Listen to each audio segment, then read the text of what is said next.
am so excited about our next guest on the show. Y'all, please welcome actor, musician, and book author, one of my favorite artists, Jeezy. What up, Joe? Top of the top, baby. Top of the top. Man, what Top up, of boy? the top. Hey, man, I ain't doing no complaining, baby. How you feeling? Man, I'm good, man. We happy to have you back on the show this morning, and congratulations on your new book, Thank you, sir. Adversity for Sale. You gotta believe. gotta do it. Tell us about the title and your inspiration for your book, man. Good to see you, man. For sure, likewise, my brother. It was basically, if you've been following my career, I've always been pouring back into the culture, whatever knowledge or whatever I learned. And, as I started to, just go on my journey of healing and understanding what was going on with me, I just was inspired to write a book. And the reason why I called it Adversity for Sale, because I think a lot of the times people just see the finished product. And they see you out shining, they see you out doing your thing, and they think they one step away from that. But they don't know you've lost hundreds of times, you know what I'm saying, if not thousands. And I feel like everybody should know that, especially people trying to get to the next level, because a lot of times when people fail, they just give up. They stop, and they just settle for their circumstances. And I feel like, as a culture leader, it's important that I pour back into the culture and let them understand, like, bro, sometimes you got to fail your way into success, and it might come right when you least expect it. And also, as you're on your journey to success, you got to know you can look like you in your best light and can be doing your worst. Because I was selling millions of records and I wanted to jump off a building. Wow. You feel what I'm saying? So, I think that's just important to know. Right. Well, now in your book, Jeezy, you said the streets thought I was changing. Yeah. The mainstream had painted me as a villain. What did you mean by this? And were you having to leave some people from your past behind in order to continue with your success? Well, I don't even think that meant that. I feel like I was doing something that I felt that was right. You know what I'm saying? Because I was having my first taste of success. And then you look on CNN and they banning your T-shirts. I mean, you know what I mean? You just like, what am I doing wrong? You know what I'm saying? So it was just confusing. And at the same time, it just made me rebellious. You know what I'm saying? So I put it in the music.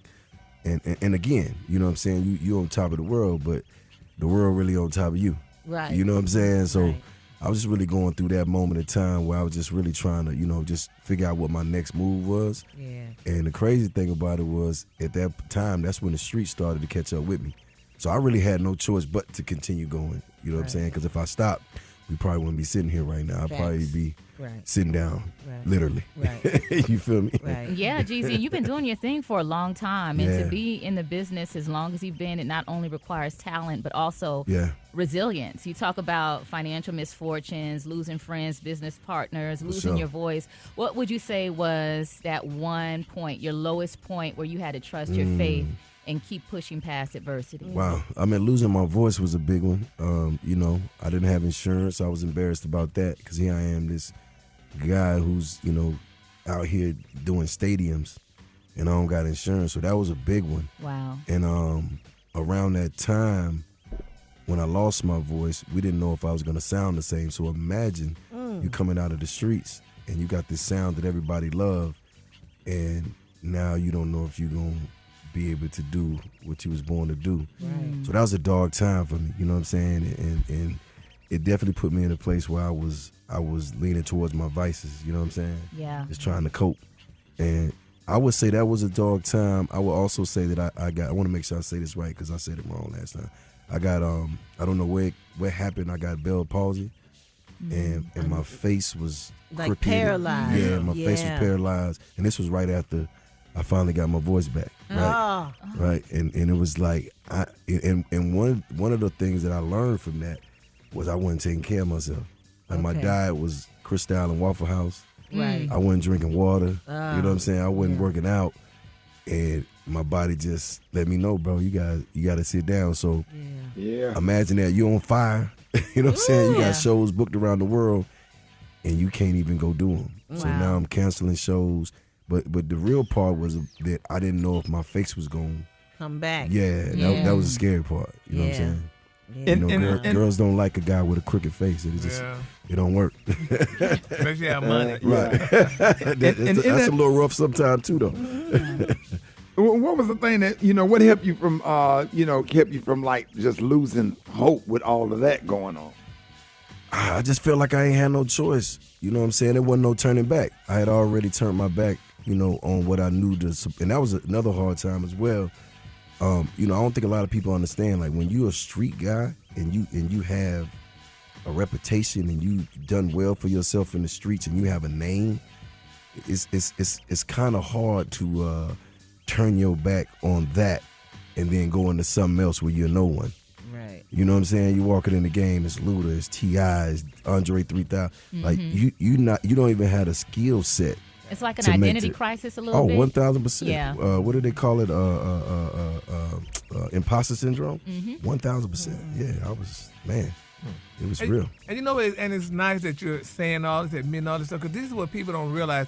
You can't believe everything you see for the most part. Right. Because, a person look like they living a certain lifestyle and stuff, honey, and you follow them home, baby, and they're eating out of a can. Yeah. Okay. But it's interesting. But now, the last time you were here, Jeezy, since the last time you were here, you got married. Yes, sir. Since the last time you become Yes, sir. a father now. So how does it feel becoming a father again? For me, it just, is really patience. You know what I'm saying? It's taught me a lot of patience, and understanding, and it's different when you're established. Because I was running, Yes, it is. You feel me? Yes, Congratulations to you too, by the way. Thank you so much. And Yeah. Congratulations to you. Likewise. Yeah. It taught me a lot of patience. You know what I'm saying? Understanding, and also just helped me see the world different. I got different things that I value now. So, when you're having these conversations and you think about where you came from and where you're at in life, you see what really matters. You know what I'm saying? Especially in the game that we in, because a lot of these young guys don't even live to see that. Okay. You know what I'm saying? Yeah. To even get that experience. So that's why I'm pushing the issue. I'm like, nah, man, it's a whole nother life. I get the money. We all want that. That's right. But you still got to be able to live. Yeah. You know To what I'm enjoy saying? it. Enjoy it. It's crazy.